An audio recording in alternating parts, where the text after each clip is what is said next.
Where are we on the shutdown? What might cause this actual shutdown? What is it that the Republicans want or won't do? What is it that Democrats want and won't do? So right now, both sides aren't really talking to each other. They're sort of in this weird waiting game at the moment as we get closer to midnight. Now, I think the Democratic, from their perspective, there are two wants going into this shutdown. The first is really being driven by the House progressives, and that is they want to be seen being very tough in combating President Trump on his policies. The other thing they want is they want an extension to ACA or Obamacare subsidies that are going to be expiring at the end of the year.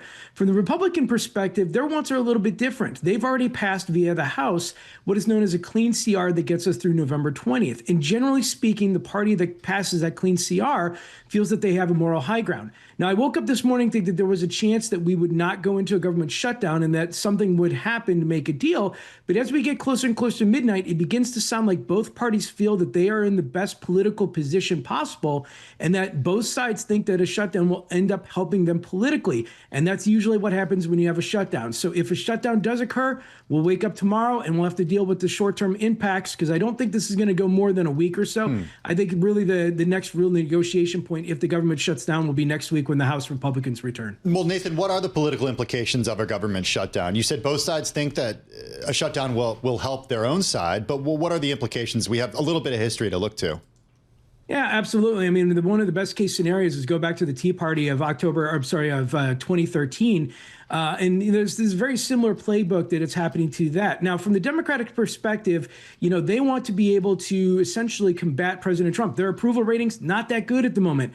And, there's plenty of time between now and November 2026 to be able to turn that messaging and at least start to build momentum off of that. Now, there is some local politics here at play. Virginia and New Jersey both have governor races in November. I would anticipate if President Trump and the Office of Management and Budget were to begin to follow through with mass firings of government workers, that's going to impact Virginia and Maryland pretty significantly.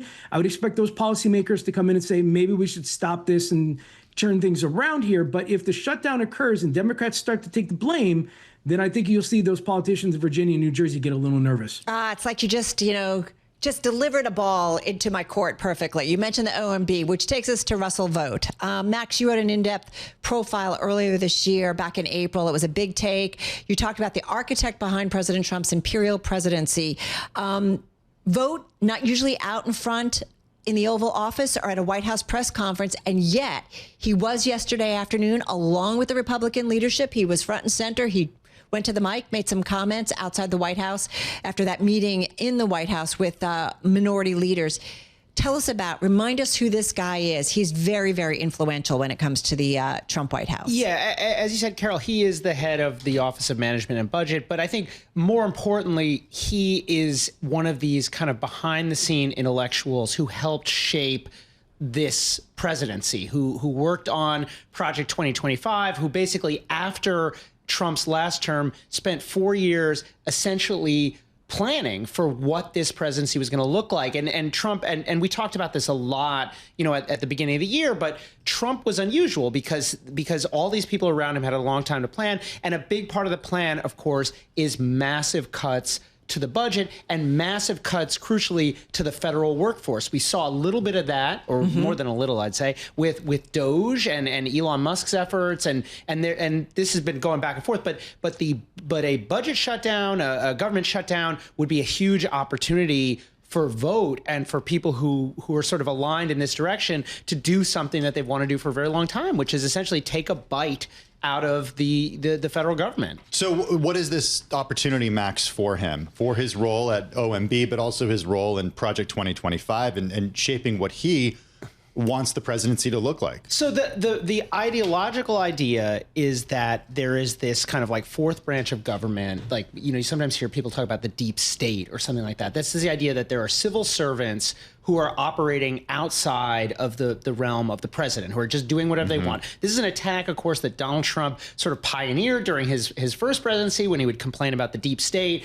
And Vought's idea is to weaken this, and weaken it both by making it more responsive to the president. And like that's a key part. When you hear people talk about the unitary executive idea, it's the idea that the president, not these quote unquote unelected bureaucrats, should be deciding what the government does.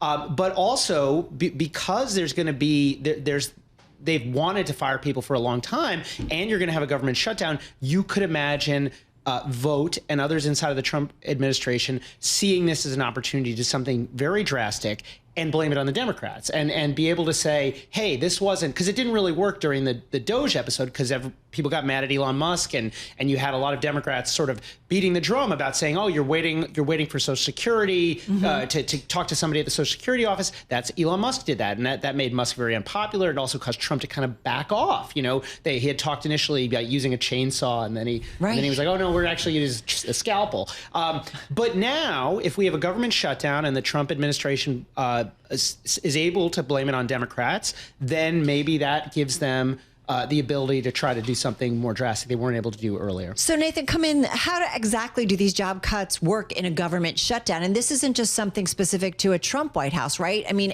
does any president have the ability to cut jobs, cut costs, if you will, in a government shutdown?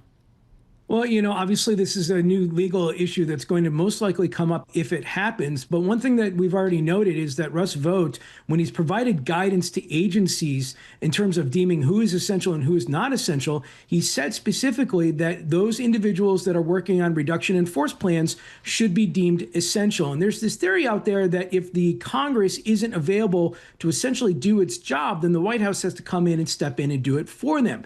So I would say, though, that right now we're in the state between the Republicans and Democrats where both sides are essentially talking past each other, and there's a lot of threats going on.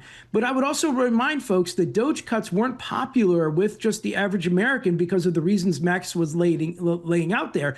And so even though you're hearing threats like 750,000 government workers will be furloughed and a lot of them may not come back, there is this ultimate decision that's going to be made by the president. And if Congress comes together and makes a deal by, say, early next week, I think they'll be able to get in front of the OMB and stave off a lot of these job cuts.